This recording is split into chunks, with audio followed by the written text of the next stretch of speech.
अस्सलामु अलैकुम वरहमतुल्लाहि वबरकातुहू। अल्लाहुम्मा सल्लि अला सय्यिदिना मुहम्मदिन व अला आलि सय्यिदिना मुहम्मदिन व स्वहाबि सय्यिदिना मुहम्मदिन बिआदति कुल्लि ज़िक्रि अल्फ़ अल्फ़ मर्रा। मेरे नबी अकरम सल्लल्लाहु अलैहि वसल्लम पे अरब व दुरूद व सलाम, मुस्तफ़ा जान रहमत पे अरब दुरूद व सलाम। तो आज जो मैंने इसके लेके हाजिर हूँ वो है उनके लिए जिनका टाइम कम लगता है, तो ये किसी भी उम्र में खा सकते हैं। और दूसरा इसका फ़ायदा ये मिलेगा आपको कि गले की खराश, खांसी, बलगम, रेशा, ये किसी भी तरह का प्रॉब्लम हो तो वो भी खा सकता है। तो इंशाअल्लाह खैर बरकत होगी जी। तो नोट फरमा लें, सबसे पहले आपने फली अम्बलतास लेनी है।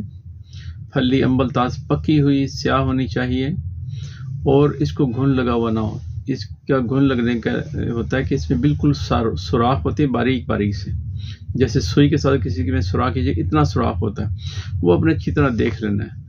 तो वो देखेंगे तो पता चल जाएगा कि अगर उसमें सुराख है तो फिर ये बेकार है, इसमें कीड़ा लग चुका है, ख़राब हो चुकी है। अगर पूरी फली में किसी में एक जगह पे भी सुराख है तो वो भी अपने फली यूज़ नहीं करने। तो आधा किलो फली अम्बलतास ले लें आप। इसको बारीक अच्छे तरीके से हथौड़ी के साथ पहले इसको धो लें। धोने के बाद हथौड़ी के साथ इसको बारीक कर लें, तोड़ लें। तोड़ने के बाद इसमें आप 4 किलो पानी डाल दें और चूल्हे पर रख दें और अच्छे तरीके से इसको पकाएं। तो जब ये पानी आपका 1 किलो रह जाए, यानी कि फली जो है वो नज़र आना शुरू हो जाए, पानी में नीचे लग जाए, तो उसके बाद इसको आप साफ़ करके इसको ठंडा होने के बाद इसको निचोड़ लें। कपड़ छान कर लें इसको, कोई जाली वाला कपड़ा लें बारीक, उसमें डाल के तो रख बांध दें तो सारा महलूल एक जगह पे इकट्ठा हो जाए।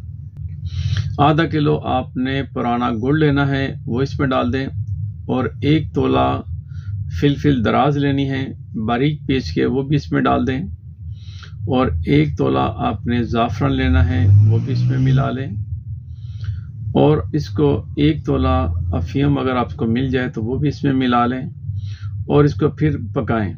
इतना पकाएं कि गोली बनना शुरू हो जाए। उसके बाद आग से नीचे उतार लें। आग से नीचे उतार के इसकी चने के दाने बराबर आप इसकी गोली बनाएं और ये पानी के साथ इस्तेमाल करें। सुबह, दोपहर, शाम खाना खाने के बाद इस्तेमाल करें और रेशे की जो प्रॉब्लम है वो भी अल्लाह के फजल व करम से बेहतरी की तरफ आ जाएंगे। तो बनाएं और खाएं और अल्लाह की रहमत के मज़े लुटें। अस्सलामु अलैकुम वरहमतुल्लाहि वबरकातुहू।